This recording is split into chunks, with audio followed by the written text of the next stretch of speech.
자, 오늘 함께 은혜 나누실 말씀은 창세기 27장 25절에서 30절 말씀입니다. 창세기 27장 25절에서 30절.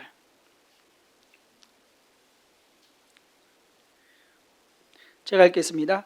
이삭이 이르되 내게로 가져오라. 내 아들이 사냥한 고기를 먹고 내 마음껏 내게 축복하리라. 야곱이 그에게로 가져가매 그가 먹고 또 포도주를 가져가매 그가 마시고 그의 아버지 이삭이 그에게 이르되 내 아들아 가까이 와서 내게 입맞추라. 그가 가까이 가서 그에게 입맞추니 아버지가 그의 옷의 양치를 맡고 그에게 축복하여 이르되 내 아들의 양치는 여호와께서 복 주신 밭의 양치로다. 하나님은 하늘의 이슬과 땅의 기름짐이며 풍성한 곡식과 포도주를 내게 주시기를 원하노라. 만민이 너를 섬기고 열국이 내게 굴복하리니 내가 형제들의 주가 되고 내 어머니의 아들들이 내게 굴복하며 너를 저주하는 자는 저주를 받고 너를 축복하는 자는 복을 받기를 원하노라. 이삭이 야곱에게 축복하기를 마침에 야곱이 그의 아버지 이삭 앞에서 나가자 곧 그의 형 에서가 사냥하여 돌아온지라. 아멘.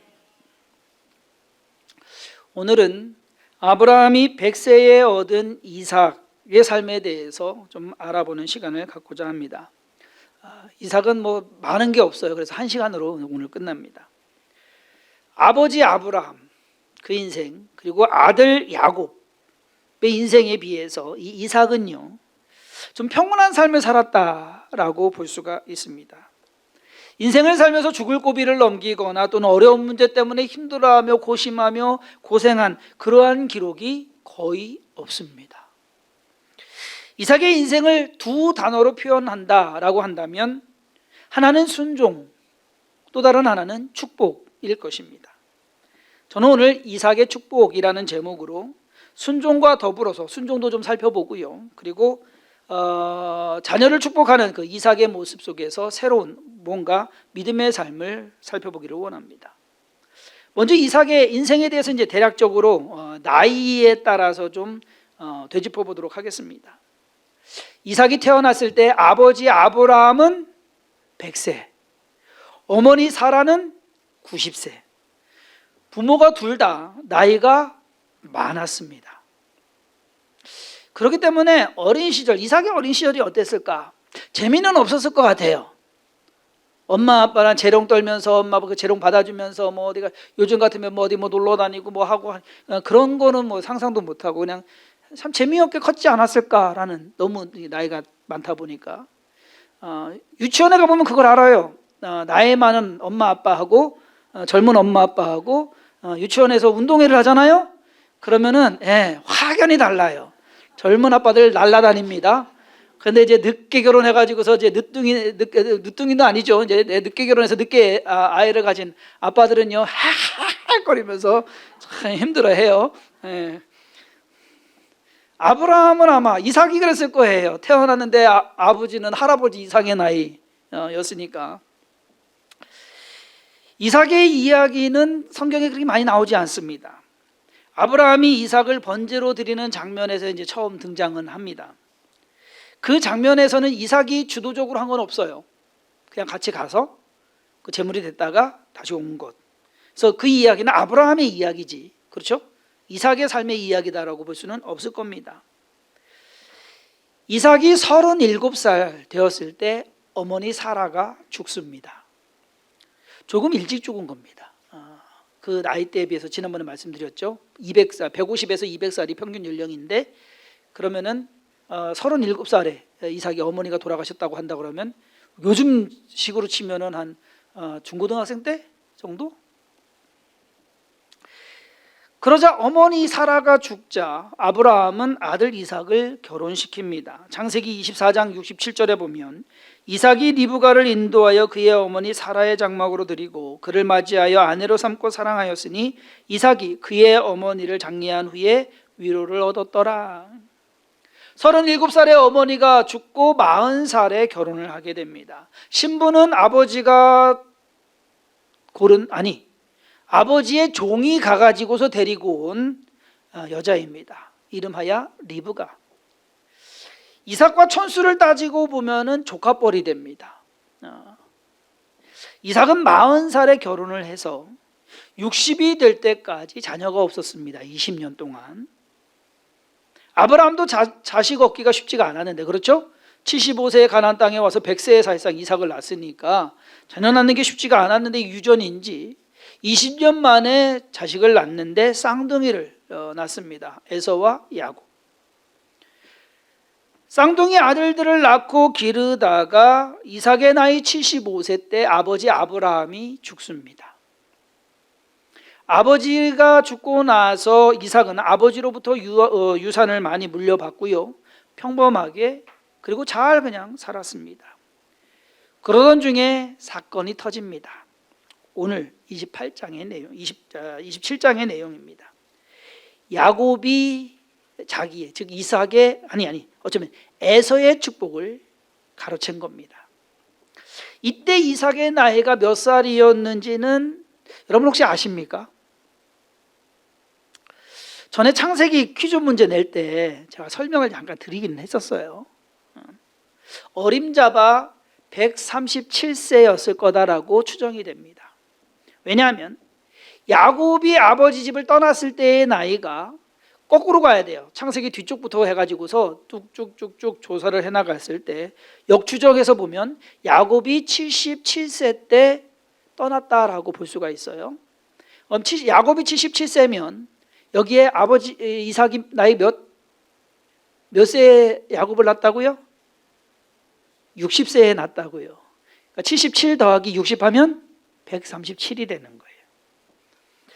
자, 이삭이 야곱을 축복할 때 그는 이미 앞이 잘 보이지 않을, 그렇게 시력이 안 좋은, 건강이 좀 안 좋은, 그러니까 죽을 날이 얼마 남지 않았다라고 생각을 판단을 했기 때문에 사실상은 축복 기도를 해준 거거든요. 자기가 언제 죽을지 몰라서 에서를 불러가지고 야, 가서 사냥해서 내가 좋아하는 음식을 만들어 와라. 그럼 내가 기분 좋게 너를 축복해 주겠다. 근데 야곱이 대신 속이고 들어가서 축복을 받았음에도 이삭은 알아채지 못했습니다. 그 정도로 눈이 어두웠고 귀가 어두웠고 건강 상태가 그렇게 좋지 않았다라는 것이죠. 그런데 창세기 35장 28절과 29절에 보면 이삭의 나이가 180세라. 이삭이 나이가 많고 늙어 기운이 다함에 죽어 자기 열조에게로 돌아가니 그의 아들 에서와 야곱이 그를 장사하였더라. 137세에 거의 이제 죽게 될 것 같아가지고서 축복을 해줬는데 43년을 더 살았어요. 예, 골골 죄송합니다. 그렇게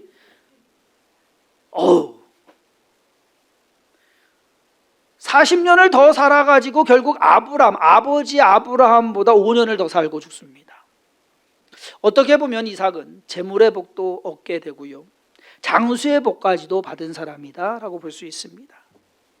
이삭은 나중에 죽기 전에 에서의 자녀들과 그리고 야곱의 자녀들도 돌아오죠. 그래서 다 보고 그러고서 세상을 떠납니다. 자, 이삭의 인생은 이 정도로 정리를 하게 되고요, 여러분들도 인생도 좀 그렇게 좀 평안하기를 좀 바라는데, 그의 인생을 살펴봤을 때 서론에서 말씀드린 대로 그의 인생을 평가한다면 순종과 축복일 겁니다. 자, 첫 번째, 이삭의 순종에 대해서 좀 알아보도록 하겠습니다. 무엇보다도 이삭은 순종의 사람이었습니다. 이삭이 순종의 사람이었던 것을 보여주는 가장 확실하고 첫 번째 사건은 무엇이냐? 그가 번제의 제물이 되었던 때입니다. 아버지 아브라함과 함께 아버지가 길을 가자라고 해서 갑니다. 가다가 하인들을 남겨두고요, 이삭에게 나무찜을 지게 하고 번제물을 할 나무찜을 지게 하고서 산으로 올라갑니다. 이삭이 묻습니다. 아버지, 나무는 있는데 번제물이 없죠. 제물이 없잖아요. 그랬더니 하나님이 준비하실 것이다. 올라가 봤더니 그 준비한 것이 누구요? 자기요. 아버지가 자기를 꽁꽁 묶더니만은 눕혀가지고 칼을 듭니다. 자, 그런데 이때 우리가 궁금한 것은 이삭이 저항하거나 도망가지 않았더란 얘기입니다. 그것이 특이합니다. 이러한 순종의 모습은 아이들한테 야, 가서 심부름 좀 해 하고서 심부름 시켜오고 그 정도가 아니에요. 여러분, 지금 칼 들었어요. 그랬는데도 가만히 있더라는, 아버지가, 나이 든 아버지가, 지금 100세가 훨씬 넘은 아버지가 드는데 이 아들은 지금 나무찜을 지고 산으로 올라갈 만큼 어린 나이가 아닙니다. 어느 정도 청년의 나이예요. 힘으로 아버지 충분히 이겨요. 그럼에도 불구하고 그 아들이 가만히 있더라. 여러분, 여러분들 같으면 그렇게 하겠습니까? 요즘 아이들 솔직히 엄마들이 겁날 때가 언제인 줄 아세요? 어렸을 때는 막 혼내켜요. 야, 이거 하다가 중학교쯤 가잖아요. 그러면 등치가 좀 커져요. 그러면서 이제 중학교 후반쯤 되면은 애들이 등치가 커지니까 엄마들이 저기 하는 것이 막 저기다가 손 찍어보려고 손을 이렇게 들잖아요. 아들이 턱 저거 뭐예요? 이러면 끝나는 거예요. 이제 더 이상 이제 못 이기거든요. 힘으로 아브라함이 이삭 못 이겨요. 그런데 이삭이 그냥 가만히 있더란 얘기입니다. 순종하는 거예요. 상황을 보면 아버지도 미쳤고 아들도 제정신은 아닌 것 같습니다. 그런데 이삭은 아무런 저항도 하지 않고 결박당하고 순순히 제단에 눕습니다. 아브라함이 아들 이삭을 번제로 드렸기 때문에 하나님으로부터 인정을 받기는 했지만 거기에 이삭도 한몫한 거예요. 만약에 이삭이 우리 아버지 미쳤네 하고서 산 내려갔으면 어떻게 합니까? 못했을 겁니다. 그런데 이삭이 순종함으로써 이 모든 일들이 잘 이루어지더란 얘기입니다. 두 번째 이삭의 순종의 모습은 창세기 26장에 나옵니다. 아버지 아브라함이 처음 가나안 땅에 왔을 때 기근이 듭니다. 그래서 어떻게 합니까? 애굽으로 내려갑니다. 가가지고서 창피 톡톡히 당하고 왔죠. 그런데 이삭 때에도 똑같이 그곳에 기근이 듭니다. 흉년이 들었어요. 그러자 이삭도 짐을 싸가지고 애굽으로 가기 위해서 길을 떠나서 어디에 잠깐 머무르느냐? 그랄이라는 블레셋 있는 지역으로 거기에서 잠깐 머물게 됩니다. 그런데 하나님께서 나타나셔서 야 이삭아 가지 마라. 애굽 가지 마라. 너 여기 있어라. 하나님이 그러시는 거예요. 그러자 이삭이 안 갑니다. 그럼 우리는 생각할 거예요. 아유 하나님께서 말씀하셨으니까 당연하지. 여러분 그게 그렇게 쉬운 게 아니에요. 왜? 지금 상황이 하나님이 가지 말라고 해가지고서 뭐 양식을 잔뜩 싸주시 아닙니다. 그대로 흉년이에요. 변화된 건 없어요. 이 그랄 땅도 그의 땅이 아닙니다. 어색한 곳입니다. 그런데 하나님께서 거기 그냥 있어라 살라라고 합니다. 자, 더 황당한 것은 뭐냐면 그가 거기서 농사를 지었다라는 거예요. 이 사람들은 목축업입니다. 양을 치는 사람들이에요. 여러분 양 치던 사람들이 농사 잘해요? 저 떨어지는 가서 농사지라면 저 못 져요. 언제 씨를 뿌려야 되는지, 언제 물을 줘야 되는지, 언제 물을 빼야 되는지 뭐 알아야지. 이삭이 농사를 지었다라는 것, 그것 또한 창세기 26장 12절과 13절에 이삭이 그 땅에서 농사하여 그 해에 100배나 얻었고 여호와께서 복을 주심으로 그 사람이 창대하고 왕성하여 마침내 거부가 되었더라. 그 땅에서 농사하여, 지금 흉년입니다. 농사도 안 지어본 사람입니다. 그런데 농사를 지어가지고서 100배를 얻었다라는 거. 아무것도 모르는 사람이 했는데 하나님께서 복을 주셨다라는 거. 왜 복을 주셨을까요? 순종하기 때문에. 이삭이 하나님으로부터 복을 받을 수 있었던 것은 그가 순종하는 사람이었기 때문입니다. 이것저것 따지지 않고 이것저것 생각하지 않고 그의 인생을 전반적으로 살펴보면은요, 그래요. 이 순종이라는 것이 밑바닥에 쫙 깔려 있으면서 그의 삶은 욕심내는 사람이 아니었습니다. 뭐 더 있어야지, 더 가져야지. 안 되는 일 때문에 또 그렇다고 해서 힘들어하는 사람도 아니었습니다. 여러분 20년 동안 자식이 없었는데, 애가 안 생겼는데 그냥 뭐 별 적이 없어요. 창세기 25장 21절에 이렇게 기록합니다. 이삭이 그의 아내가 임신하지 못함으로 그를 위하여 여호와께 간구하매 여호와께서 그의 간구를 들으셨으므로 그의 아내 리브가가 임신하였더니. 아니 20년 동안 뭐 했대요?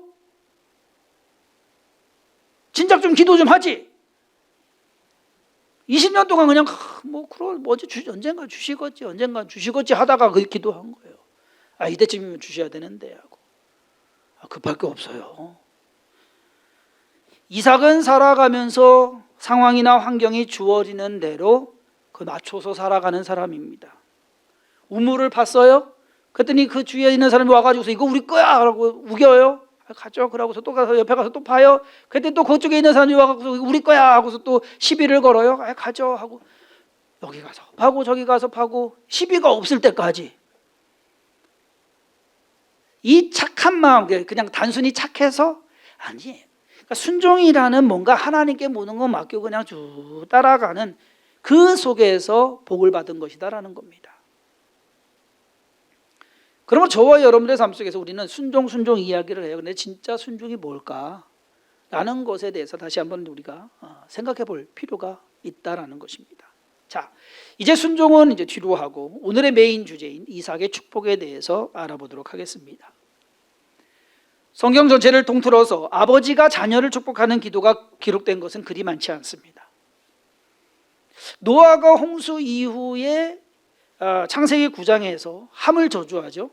함을 저주하고 나머지 이제 두 아들 셈과 야벳에 대해서는 축복을 합니다. 근데 축복이 이게 기도문 같지가 않아요.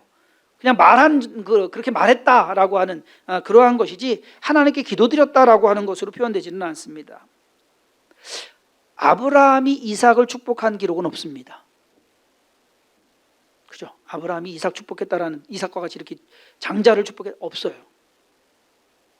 이삭이 야곱을 축복한 오늘 본문의 기록이 성경에 처음 기록된 아버지가 자녀를 축복한 기록입니다. 그러니까 제사장이 백성을 축복한 경우는 있어요. 멜기세덱이 아브라함을 축복한 경우는 있어요. 그렇지만 그것은 아버지와 자녀의 관계가 아니거든요. 우리가 잘 알듯이 창세기 49장에 야곱이 이제 드디어 이스라엘 그 자녀들 12지파를 축복을 합니다. 그 외에는 성경에서 아버지가 아들을 축복한 기도에 대한 기록은 제가 알기로는 없습니다.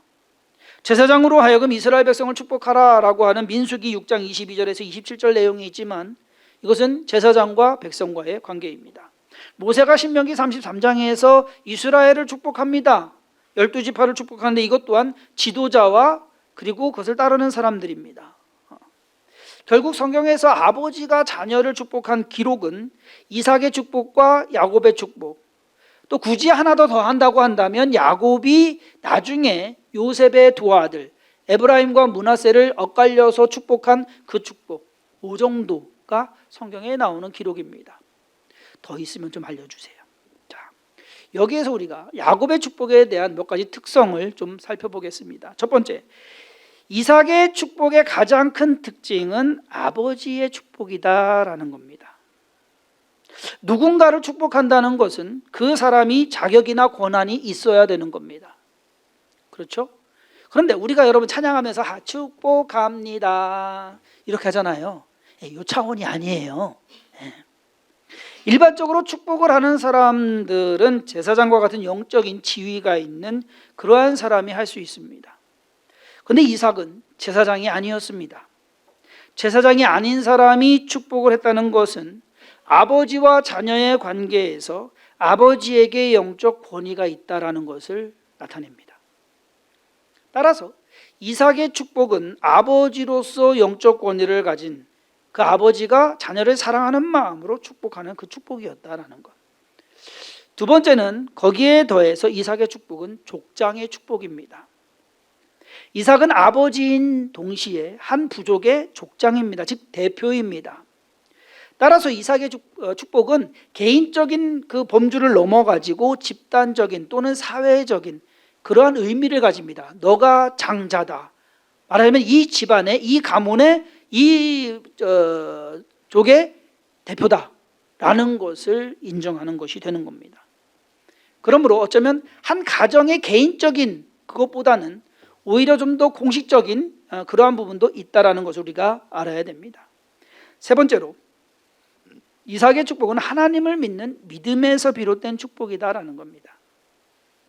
축복 기도는 이삭이 하지만 분명한 것은 복을 이루어 주시는 분은 하나님이다라는 사실을 명심해야 합니다. 우리가 이걸 잘 짚고 넘어가야 돼요. 자, 이삭의 축복을 좀 더 심도 있게 생각해 보겠습니다. 오늘 읽은 본문 말씀은 이삭의 축복 기도의 내용입니다. 야, 내 아들의 양치는 하면서. 자, 그런데 문제는 이삭이 지금 축복하는 사람이 누구냐는 얘기예요. 내 아들, 이삭이 말하는 내 아들 누구예요 지금? 에서를 생각하고 지금 축복한단 말이에요. 그렇죠? 지금 이삭은 에서라고 생각하고 에서라고 믿고 내 아들의 향취는 에서예요. 에서라고 축복을 하고 있는데 에서입니까? 야곱이 지금 받고 있잖아요. 지금 자기 앞에 와가지고서 맛있는 음식 먹고 아유 우리말로 꾹꾹 눌러가지고서 축복 기도를 해주고 있는데, 에서라고 믿고서 기도해주고 있는데, 에서가 받기를 바라는 마음에서 기도를 해주고 있는데, 에서가 아니라 에고 야곱이에요 야곱. 그렇다면 이삭의 축복이 무효가 되는 거 아닙니까? 그렇잖아요. 이거 무효가 돼야 되는 겁니다. 그런데 이 축복한 대로 기도는 야곱에게 이루어졌습니다. 여기에서 우리가 따져봐야 할 것은 축복 기도가 어떤 요인에 의해서 효력을 발생한 거냐라는 거예요. 축복을 해주는 이삭 때문에? 아니면 축복을 받는 야곱 때문에? 아니면 그가 축복한 이 내용, 이 기도의 내용 때문에?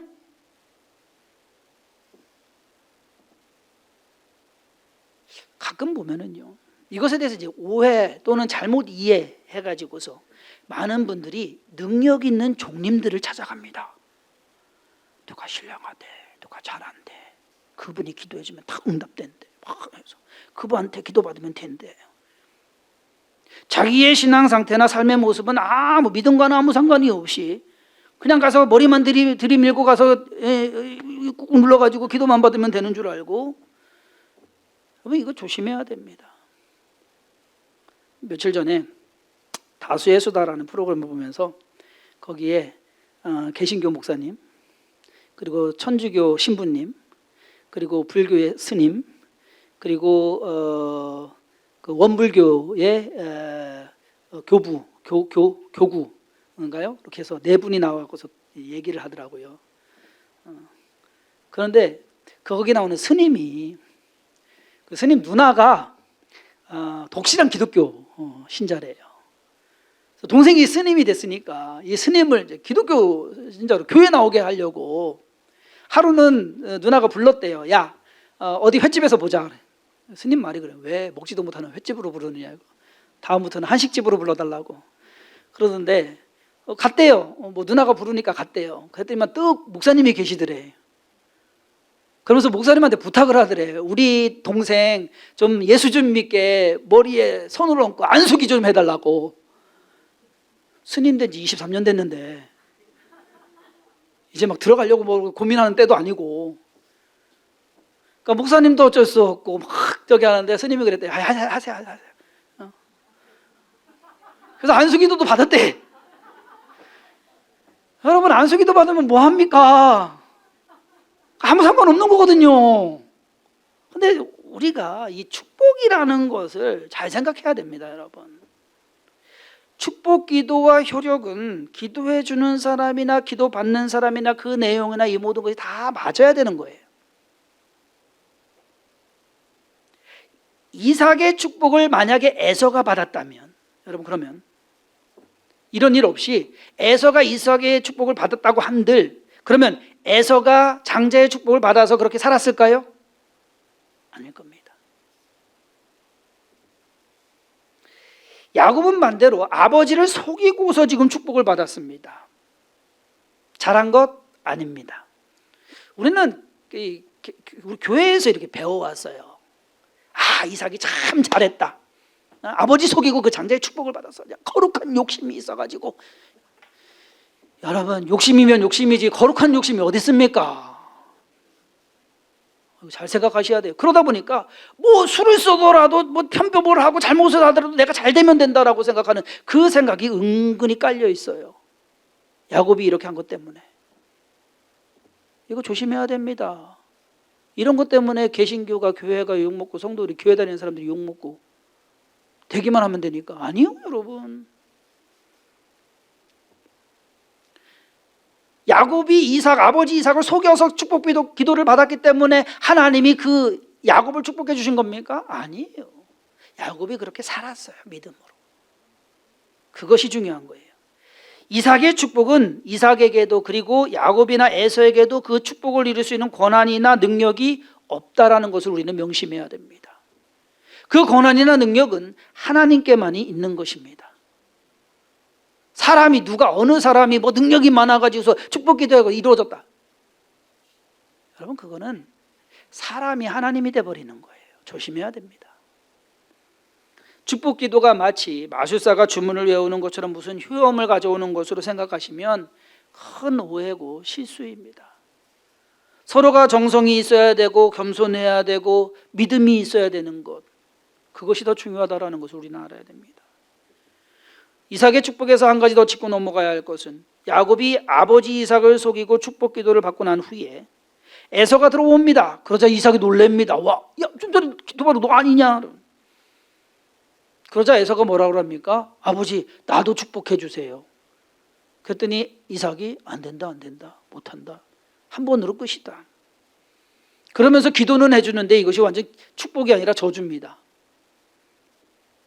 이삭이 이렇게 한 데는 뭔가 신학적 이유는 있을 겁니다. 그런데 한 아들에게 한 번만 축복할 수 있는 것, 그때는 그랬다라고 그랬는데 이삭은 에서만을 축복해 주고 싶었습니다.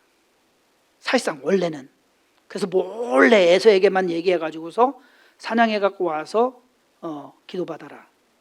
근데 일은 꼬여 가지고서 본의 아니게 야곱을 축복하고 말았습니다. 이삭의 축복이 결국 이삭의 뜻대로 되지 않았다는 것입니다. 결론적으로 복 받을 사람이 복 받고 복 못 받을 사람이 복 못 받습니다. 기도 받고 안 받고가 문제가 아니에요. 따지고 보면 내가 어떻게 삶을 살아가느냐, 하나님 보시기에 하나님 마음에 누가 마음에 드느냐, 그것이 중요하다라는 것입니다. 자, 우리는 이삭의 축복에서 몇 가지 교훈을 배워야 합니다. 첫 번째, 자녀를 축복하는 부모가 되어야 한다라는 것. 여러분 좀 자녀를 축복하는 것에 대해서는 인색하지 마시기 바랍니다. 특히 아버지들, 우리 아버지들께서는 여러분들 자녀들을 좀 팍팍 좀 축복해 주세요. 아끼지 마시고, 마음에 안 들면 그냥 가만히 계세요.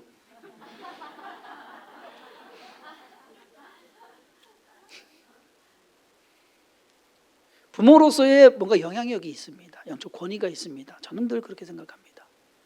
그래서 여러분들 자녀들이 그렇게 복 받는 거 다른 거 아니에요. 여러분들이 축복해 주셔야 돼요. 자, 둘째는 복은 하나님께서 주시는 것이지 사람이 주는 것이 아니다라는 사실을 늘 명심해야 됩니다. 누가 나한테 안수기 해줬느냐, 그게 중요한 게 아니에요. 내가 어떻게 믿음 가지고 살아가느냐, 하나님께 복을 받을 자격이 있느냐, 그것이 중요한 것입니다. 세 번째, 이삭처럼 자녀를 차별하는 것이 좋지 못하다는 것을 명심하시기 바랍니다. 예전에 저희 작은 누나가 그러더라고요. 저희 아버지도 편애하셨거든요. 그러니까 저희 큰 누나만 이렇게 좋아했어요. 그러다 보니까 누가 그러더라고요. 아유, 10손가락 안 깨물어서 안 아픈 손가락이 있어? 그랬더니 우리 작은 누나가 그러더라고요. 슬슬 살살 깨무는 손가락이 있대.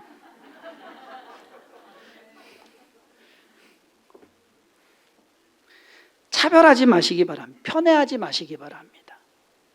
그것이 나타나요. 그것이 영향을 미쳐요. 오히려 축복해 주는 것보다 편애를 안 하는 게 나아요. 사람인지라 되거든요. 그런데 우리가 조심해야 됩니다. 자, 네 번째, 복은 받을 자격이 되는 사람이 받는다는 사실을 잊지 말아야 합니다. 야곱은 복을 받을 자격이 되었고 에서는 그러한 자격을 갖추지 못했습니다. 성도님들의 기도로, 그렇잖아요. 우리가 와서 여러분들이 교회 와서 기도하는 거 거의 대부분 자식 기도 아닙니까? 잘 되기 위해서. 그 기도로 말미암아 그 자녀들이 이 땅에서 잘 되고 진정 이삭과 같은, 아니 야곱과 같은 그러한 복을 받아 누리는 그러한 가정을 이루어가게 되기를 주님의 이름으로 축원합니다. 기도하겠습니다.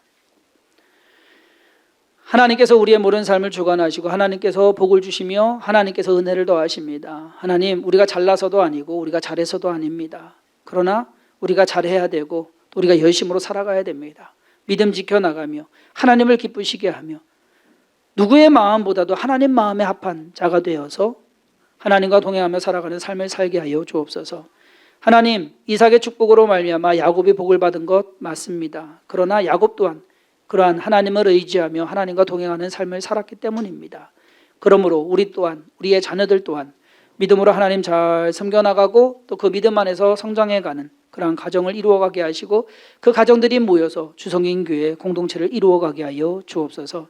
주께서 함께 하시고 인도하심에 감사드리오며 예수님의 이름으로 간절히 축복하며 기도했사옵나이다. 아멘.